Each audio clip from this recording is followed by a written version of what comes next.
नमस्कार दोस्तों, आप सभी का स्वागत है आज के एक फिर न्यू कहानी में। आज की कहानी में दोस्तों हम लोग देखने वाले हैं एक कंजूस सेठ और हठी साधु की कहानी। जी हाँ दोस्तों, वो सेठ इतना कंजूस था दोस्तों कि किसी को चाय पिलाने की बात क्या करे, वो किसी को पानी भी पिलाना पसंद नहीं करता था। कहने का साफ मतलब है मेरे दोस्त कि वो एक पैसा भी खर्चा करने के लिए कभी भी तैयार नहीं हुआ करता था। ऐसा नहीं था कि उसके पास धन नहीं था, धन उसके पास बहुत था दोस्तों, पर भी वो पैसा खर्चा नहीं किया करता था। वो इतना कंजूस था जिसकी चर्चा पूरे शहर में मशहूर थी। ऐसे ही दोस्तों उसका ज़िंदगी गुजर रहा था। जो भी साथी नए हैं चैनल को सब्सक्राइब कर लीजिए मेरे दोस्त, और ऑल नोटिफिकेशन को ऑन कर लीजिए, क्योंकि दोस्तों ये कहानी बहुत ही सुंदर और अति महत्वपूर्ण होने वाली है। इसलिए वीडियो को ज़रूर सुनिएगा मेरे दोस्त। एक छोटा सा कहानी आपकी ज़िंदगी में बहुत बड़ी सीख देकर जाएगी, इसलिए कहानी में अंत तक जरूर बने रहे। चलिए दोस्तों कहानी को शुरू करते हैं। एक प्यारा सा गाँव था। उस गाँव में एक सेठ रहा करता था जो कि काफ़ी कंजूस था। उसका ज़िंदगी ऐसे ही धीरे धीरे चल रहा था। यानी कहे तो दोस्तों वो अपने हेल्पर को भी अच्छी यानी कहे तो पैसा नहीं दिया करता था। यानी उसका पैसे में भी लेट करता था। जब भी उनकी यानी कहे तो महीना लग जाता था तो वो पैसा लेट से देता था, जिससे उसे पता चलता कि यानी वो पैसा कहीं इन्वेस्ट कर देता, उससे जो सूद मिलता वही पैसा अपने यानी मजदूरों को दिया करता था। ऐसे ही लेट कर पैसा बहुत सारा वो बचाता था। जब भी उसके घर कोई मेहमान आ जाए उसको भी चाय नहीं पिलाता था। ऐसे ही करते करते दोस्तों उसका ज़िंदगी बीतता गया। एक दिन की बात है, अचानक उसके द्वार पर एक हठी साधु आ जाता है।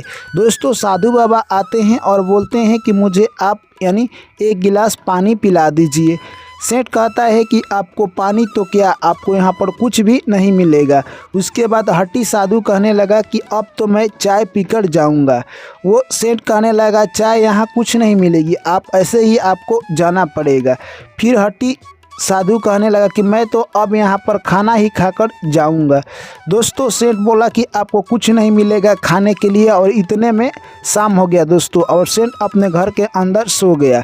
दरवाज़ा पर साधु रात भर खड़ा रहा। जैसे ही सुबह हुई सेठ उठकर देखता है कि साधु यहीं पर खड़ा है। दोस्तों सेठ ने सोचा कि अगर मैं इसको खाना नहीं खिलाता हूँ तो ये जाएगा नहीं। सेठ कहने लगा कि ठीक है, मैं आपको फुल खाना नहीं खिलाऊंगा, आधा पेट खाना खिलाऊंगा। तभी दोस्तों वो साधु कहने लगा कि मैं अब एक प्लेट खाना नहीं खाऊंगा, 2 प्लेट खाना खाऊंगा। फिर भी उसके बाद सेठ कहने लगा कि मैं आपको सिर्फ 1 प्लेट खाना दूंगा, आपको मंजूर है तो आप बोलिए, वरना यहाँ से आप निकल जाइए। दोस्तों उसके बाद फिर साधु कहने लगा कि मैं अब 4 प्लेट खाना खाऊंगा। दोस्तों सेठ को समझ नहीं आ रहा था कि साधु जब मैं बोल रहा हूँ उसका दोगुना सामान क्यों मांग रहा है। दोस्तों यह सब बात समझते समझते सेठ को काफ़ी लेट हो गया। उसके बाद फिर सेठ बोलता है कि मैं आपको 2 प्लेट ही खाना खिलाऊंगा। अब बोलने लगा कि 4 प्लेट नहीं, अब मुझे 8 प्लेट खाना चाहिए। दोस्तों ऐसे ही करते करते प्लेटों की संख्या हज़ारों में पहुंच गई। तभी वो सेठ सोचने लगा कि मैं अगर इसको नहीं खिलाता हूं तो ये आगे चलकर ऐसे ही डबल करता जाएगा। सेठ ने 1000 प्लेट की लगभग व्यवस्था की। तभी साधु बोलता है कि अब मुझे खाना नहीं चाहिए, अब मुझे सोने के लिए एक पलंग चाहिए। दोस्तों तभी वो सेठ कहता है कि हमारे पास एक ही पलंग है, मैं आपको दे दूंगा, तो क्या मैं किस पर सोऊंगा। दोस्तों उसके बाद साधु कहता है कि मुझे अब 2 पलंग चाहिए। सेठ को समझ आ गया कि इसको एक पलंग लाकर मैं दे दूं। दोस्तों जैसे ही वो एक पलंग लाता है साधु बोलता है कि मुझे अब एक गाड़ी चाहिए। उसके बाद सेठ बोलता है कि हमारे पास एक ही गाड़ी है, मैं तुमको कैसे दे दूं। उसके बाद फिर साधु बोलता है कि आप मुझे 2 गाड़ी दे दीजिए। उसके बाद सेठ बोलता है कि हमारे पास एक ही गाड़ी है, तुम ये लेकर निकलो। दोस्तों वो साधु नहीं लेता है और बोलता है कि मेरे लिए तुम एक कुआं खुदवाओ।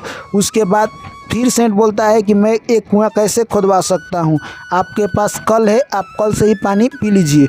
दोस्तों उसके बाद साधु बोलता है कि नहीं, मेरे लिए आप अब 2 कुआं खुदवाइए। दोस्तों सेठ समझता है कि अगर मैं 2 कुआं नहीं खुदवाया तो ये साधु नहीं जाएगा। इतने में दोस्तों फिर शाम हो जाता है और साधु उसके द्वार पर ही खड़ा रहता है। ऐसे ही देखते देखते फिर सुबह हुआ और रात में सेठ विचार किया कि अगर ये साधु नहीं यहाँ से गया तो ये मुझे मुसीबत में डाल सकता है। दिन भर तो मुसीबत में डाला ही रात को भी चैन से सोने नहीं देगा। सुबह होते ही दोस्तों यानी कहे तो सेठ ने 2 कुआं खुदवाया और दोनों कुआं में पानी आ गया। दोनों कुआं का पूजा पाठ हुआ और एक कुआं कहे तो साधु को दे दिया और दूसरा कुआं अपने नाम पर यानी उसको ढकवा दिया। दोस्तों साधु से सेठ बोलता है कि तुम्हारा ये कुआं है, ये लो, इसी में से तुम पानी सारे गाँव को पिलाओ और तुम भी पीना और इसी से आप लोग अपना जीवन यापन करना। मैं यहाँ से 1 साल के लिए दूसरे जगह जा रहा हूँ, दूसरे कुआं में से कोई पानी नहीं छुएगा और मैं इसे बंद कर जाता हूँ। अगर मैं वहाँ से आऊँगा तभी इस कुआं में के पानी चालू होगा। दोस्तों यह सब बात साधु बाबा को बोलता है। साधु बाबा बोलते हैं ठीक है सेठ, आप जाइए, मैं एक ही कुआं में से लोगों को पानी पिलाऊंगा और मैं भी पीऊँगा। दोस्तों यह बात बोलकर सेठ वहाँ से यानी कहे तो जहाँ जाना था वो निकल जाता है। अब साधु 1 साल तक उसी कुआं में से सभी लोगों को पानी पिलाता और सभी जनता की सेवा करता। धीरे धीरे दोस्तों कहते करते 2 माह, 4 माह, 6 माह, 8 माह ऐसे ही 1 साल बीत गया। अब उधर से सेठ लौट कर आता है तो देखता है कि साधु के कुआं में काफ़ी अच्छा पानी है, उसी में से लोग पी रहे हैं और मीठा जल है।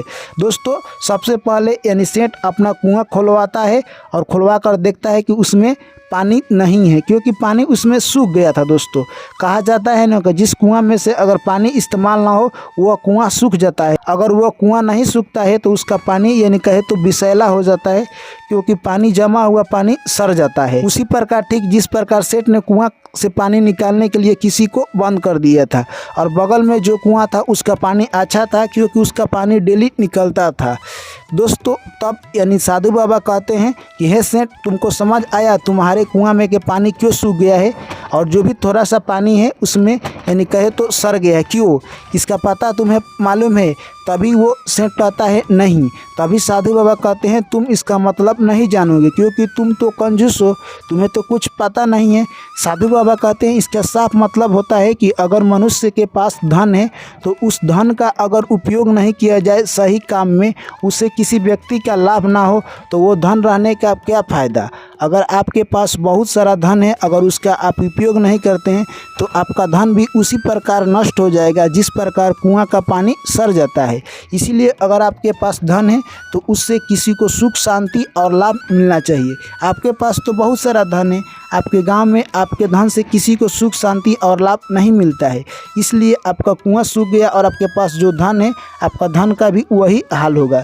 दोस्तों यह बात सुनते ही उस सेठ को समझ आ गया कि साधु बाबा आखिर कहना क्या चाहते हैं। साधु बाबा का वो पाँव पकड़ लेता है और साधु बाबा से सेठ माफ़ी मांगने लगता है। कहता है हे साधु बाबा, आप मुझे अब माफ़ी कर दीजिए, क्योंकि आप ही मेरे गुरु हैं। दोस्तों साधु बाबा उनको समझाते हैं, कहते हैं चलो, इंसान को जब भी समझ आ जाता है उसी वक्त उसका सवेरा होता है। दोस्तों उसके बाद सेठ कहता है कि अब इस कुआं में से भी लोग पानी निकाल कर पिएंगे। दोस्तों कुछ दिन पानी निकालने के बाद उस कुआं में से भी पानी साफ आने लगा और मीठ लगने लगा और उस कुआं का भी जल अब नहीं सूखता। दोनों कुआं में से लोग पानी निकाल कर पीते और उस गांव के लोग खुशी खुशी जीने लगे। जो सेठ था दोस्तों धीरे धीरे आने वाले समय में धीरे धीरे उसकी संपत्ति दोगुनी चौगुनी होती गई। अब वो लोगों को दान करने लगा, जो भी गरीब व्यक्ति आता उसको भरपूर दान करता, जो भी उसके द्वार पर साधु आता उसको खाना खिलाता, वस्त्र देता। यानी पहले से वो साफ बदल गया और अपने विपरीत स्वभाव का हो गया। अब वो दानी बन गया और उसके संपत्ति में दोस्तों कहे तो दिन दुगना रात चौगुना इतना वृद्धि हुआ कि वो पूरे अपने राज्य का सबसे बड़ा सेठ बन गया और आने वाले दिन में उसका बिजनेस बहुत बड़ा यानी ऊंचाइयों पर मुकाम हासिल कर लिया। तो दोस्तों इस कहानी से हमें यही सीख मिलता है कि हमारी ज़िंदगी में भी कोई एक ऐसा शख्स आता है जो कि हमारी लाइफ को एकदम चेंज कर चला जाता है।